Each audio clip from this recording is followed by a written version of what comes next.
আমাদের ধৈর্য নাই, অল্পে আমরা অস্থির, আছে না নাই? এই দেশের মানুষ খুব বেশি অস্থির, বাংলাদেশের মানুষ খুব বেশি অস্থির।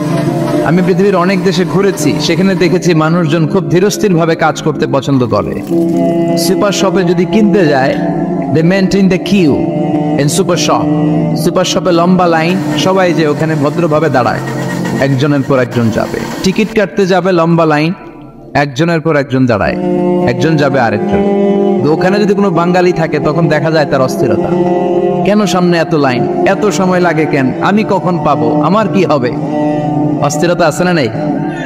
মানে সে পারে না সামনে সবাইকে ডিঙ্গিয়ে আগে যে টাকা পে করবে, আগে যে টিকিট কাটবে। এই অস্থিরতা আমাদের কমাইতে হবে, ধৈর্যশীল হতে হবে।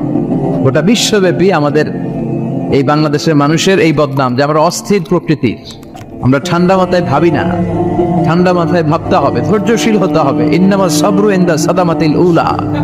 বিষ্ণু বলেছেন, বিপদের প্রথম ধাক্কায় যে সবর ধারণ করতে পারে সেই তো সবুর। এজন্য বিষ্ণু দোয়া করতেন, আল্লাহুম্মা জাআলনি সাবুরা, আল্লাহ আপনি আমাকে ধৈর্যশীল বানান। ওয়া জাআলনি শাকুরা, আপনি আমার শুকরগুজার বান্দা বানান। বিষ্ণু নবীর চেয়ে ধৈর্যশীল